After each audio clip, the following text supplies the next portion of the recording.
Hello everyone and welcome back to Planet Zoo. It is episode 5 of COVEA Season 2 and today, as I told you in the last episode, we are building up the Aviaries and the bird theatre show kind of area. The whole reason I'm doing this is not only because it's cool, but because it's a bit of a shorter build for me, or at least it was supposed to be, but it still ended up taking about 4 hours. Not exactly a short build. I needed a short one because last episode took God knows how long. It took ages. Anyway, I'm sure I've told you guys all about that. But yes, we are starting off with building up the Aviaries and the bird show theatre only actually took a couple minutes of this time lapse, if that. The rest of it was actually on this kind of backstage area where the aviaries are and the birds are kept when they're not on show. So as I'm sure you can see in the background, we are putting up some stone walls, doing some pathworks. There's going to be some planters on both of those stone walls. Oh, and I should definitely mention all the birds that are in the aviaries. We actually have kind of birds in the aviaries. They're the fake ones similar to the alligator snapping turtle that we put in the last episode. These guys are made by Drac as well, so they're fantastic. They look great, not great from behind, but you're never going to see them from behind because the behind is an opaque wall. I'm saying behind a lot, but shush. But I just wanted to put that out there right away because I tend to forget to give credit for things, even though I fully intend to when I find them on the workshop and stuff like that. So the alligator snapping turtle and all the birds from today are made by Drac. Oh, and I completely forgot, we also worked on that staff area on the inside of the 3 buildings that we made right in the center of the fork path, the area that we worked on in the last episode. I can't describe it for some reason. None of that actually ends up in the time lapse from what I remember, but I do show you it right at the end. I give you guys a little tour. You'll see that soon, and by soon I mean at the end of the episode. But I'm really happy with how that staff area turned out. It's completely not functional, it just looks really cool and I'm really happy with it. And as I'm sure you can see in the time lapse right now, we have moved on from doing the paths and the general wall work onto decorating the backside of the sandstone building that we of course started in the last episode. The back wasn't visible last episode, but now it is because of where we put the paths, so I wanted to decorate it a little bit more. It's nothing amazing, it doesn't look that great, but it definitely looks good for what it is,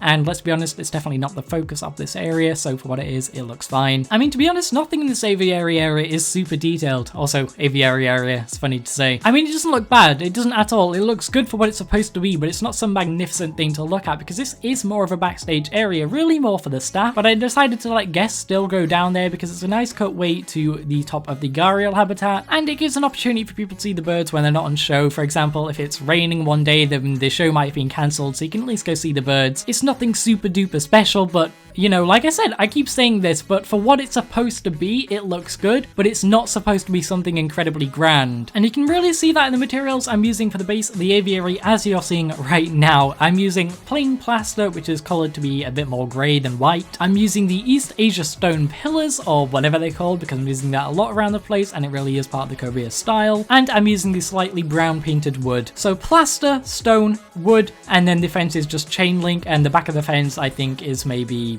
no, it's wood logs. I forgot for a second now. I don't know how. So wood, stone, plaster, chain link for very cheap materials to build these aviaries. So it's clearly nothing super grand, but it works for what it is and it looks pretty cool. I don't know what I'm trying to sell you guys on the design of this. I mean, I've built it. It is what it is. You're here. You're watching the video. You listen to me ramble. You're not going to complain, but I still think it's worth pointing out the kind of point of this thing. I also did this build in a way longer time frame than it should have taken me. I did it in a really inefficient way, and to be honest, that's something I think I really do need to improve on when it comes to building in Planet Zoo, because this build is really nothing special. It's not that detailed. I keep saying this, but it really should not have taken me like 4 hours. I really need to improve on building faster. And the reason I think I build slow is just because of my method. I mean, I don't really have a method. I think that's kind of why. I just place down a general shape, end up building it up, put some details down, and then I just fly around until I think, ooh, something would go well here. And that ends up making the time-lapse really difficult to watch, and then I have to cut it up and you end up with tons of awkward cuts. And then there's some areas where I'm just flying around, placing random things everywhere. So honestly, if there's one thing I need to improve on in Planet Zoo right now, it's probably the speed at which I do things. But we are nearly done with building up the base of the aviaries. You'll also see in the bottom we've got some mulch. I would have used normal terrain so we could have a little bit of grass in there, but I'd already got the paths down, and if I wanted to put terrain that close to the paths, then I would have had to rip up the paths,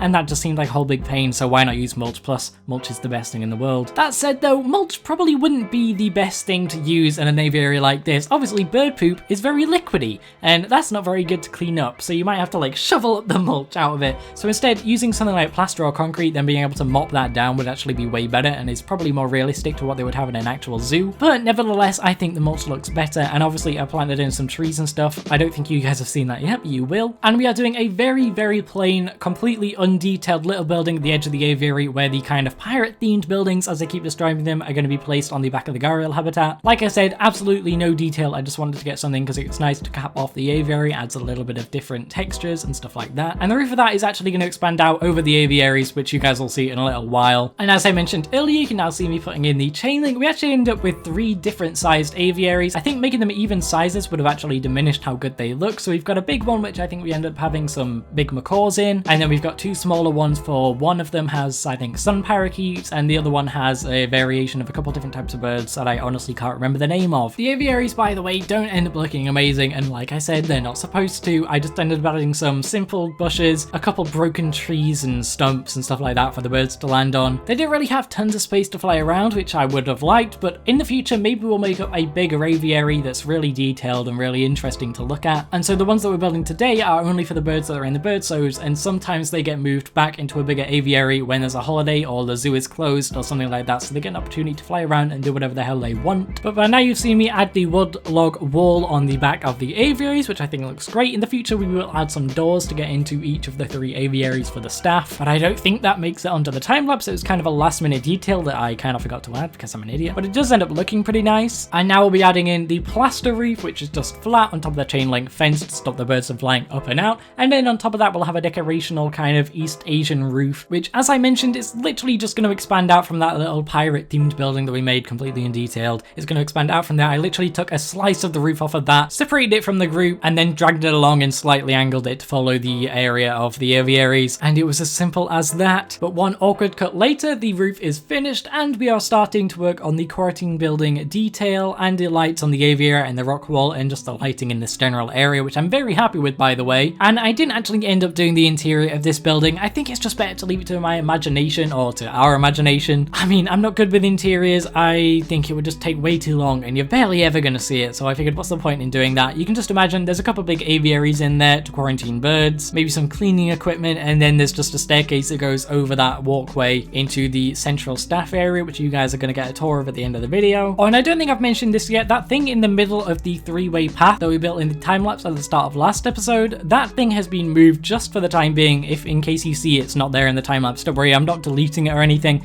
I just moved it out of the way because it's a lot of pieces and it causes quite a lot of frame loss. And you can't really see that in the time lapse, but it was a bit of a pain whilst I was building. Sometimes if I'm looking at it and I place something, my game completely freezes for like 5 seconds. I don't know why, it's really irritating. So I just moved it for the time being. And we're also working near this area in the next episode, so I also moved it for that one as well. But you can see I'm still making this kind of curvy backdrop. I don't know why that's a funny sentence to me. I'm still making this curvy stone backdrop to the bird show area where the actual theatre will be, where the person will be standing doing the bird show. And this might just be the most satisfying thing I've ever seen in a time lapse before. It just looks cool. I don't know why, just making perfect circles like that with a stone, I think it looks really nice. And I want to do more stuff like that, but it doesn't really, you know, I mean, I'm not going to have much use for that anyway. Now we'll just be adding more planters on top of the walls, which again kind of brings it all together, makes it feel more jungly. Then we'll add a pointless path that eventually gets removed, make a cool floor for the actual person who's going to be running the bird show in the center of the theater. The places where people will sit, the stands, they don't actually show up in the time lapse because I didn't record it because I'm an idiot. And then it's just a button more plants and some seating and texturing of the floors and stuff like that. So there really isn't that much to talk about for the next few minutes. We got a few minutes left of the time lapse, so I'm just gonna leave you guys with it. Oh, and real quick, because I genuinely keep forgetting to say it, the text on the front of the elephant and rhino house was made by Ricey. I keep meaning to give credit for that, and I meant to in that episode, but I just completely forgot. So text on that, not made by me. It's custom text, it's made by Ricey. It looks great. If you're watching, which you are definitely not, thanks for making it. It looks great. So yeah, stick around for the rest of the time lapse because I don't actually have cinematics. We have a tour instead because it's kind of a smaller build. So I'll come back to you guys in just a few minutes. If you have enjoyed so far, go ahead and hit that like button while you listen to the tunes. If you want to see more and see how the zoo expands, go ahead and subscribe. We're also doing Subnautica at the moment, and when it comes out, Subnautica Below Zero will be going up on the channel. And then I have a butt ton of series as planned that, honestly, I can't even begin to tell you guys about because they are really a while away, but I'm very excited to do them. So thank you for watching up until this point, and I will see you guys in just a couple of minutes.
Okay, so hopefully you guys enjoyed the time lapse. Instead of doing some cinematics for this one, I figured I'd give you guys more of a tour because it's a lot of little small things rather than a big overview of one big habitat. You can see down there, I've started work on the entrance to the lemur habitat, but literally it's just that big glass block at the moment. There is nothing to look at yet, so I won't show you that. But let's go ahead and fly down. This is our little bird show area. I'm going to be honest, it's not quite what I envisioned, but it kind of fits this first stage of COVEA style. I've mentioned this so many times, I'm not going to go over it again, but this is the kind of rustic part of the zoo, and I think it suits that pretty well. These are actual paths, by the way, going around the outside, so staff and guests can walk on that if they so want, although they can't walk in this little middle bit, which in theory is where the person doing the bird show would stand. They'd stand around here, and anyone in any of these seats has a pretty good view of this area. And of course, you've got a bunch of logs and stuff around. They could put some food on the logs. They could get the bird to land up here and stuff like that. And then there's a path down here, which would mainly be a staff path. This is how they bring the birds up, but it could be used for whatever else. I'm really happy with how this area turned out. I just think the paths have gone really well, and I love these kind of walls and planters with these lights on the side. I think it looks really nice, and all the paths are pretty smooth. I mean, there's a little bump there, but you're never going to notice it, apart from the fact that I noticed it and just pointed it out. So guests are allowed to go down here, but it's not really a feature part of the zoo. It's more allowing them to have a look at the backstage area. Yeah, and then you can go up here. This is mainly for staff. Staff can walk behind. You've got doors on the back of the 3 aviaries, and they can do whatever, go in there to clean and feed. It's nothing special from above, but you know, it is what it is. It's not supposed to look great. It is still a backstage area, and we're gonna have some buildings going along here. This is where the kind of piratey themed buildings are gonna go that I was talking about. But I also made the staff area as promised, which I really think shines at night. You can walk up this little path. This is obviously only for staff, like I just said. In fact, now that I'm thinking about it, what we should probably do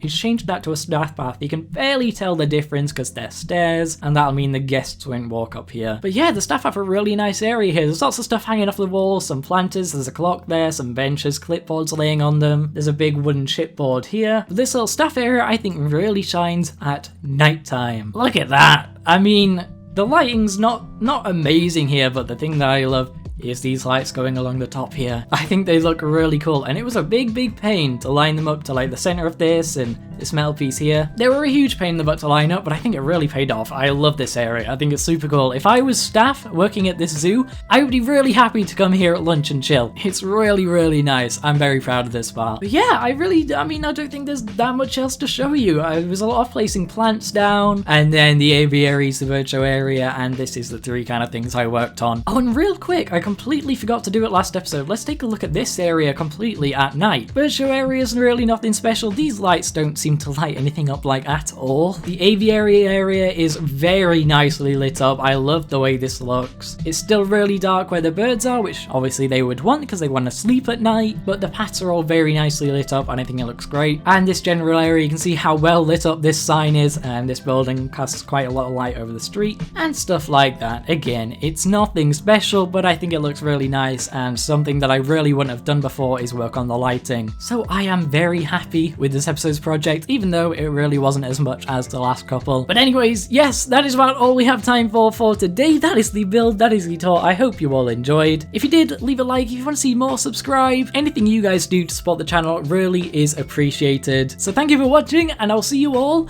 in the next episode.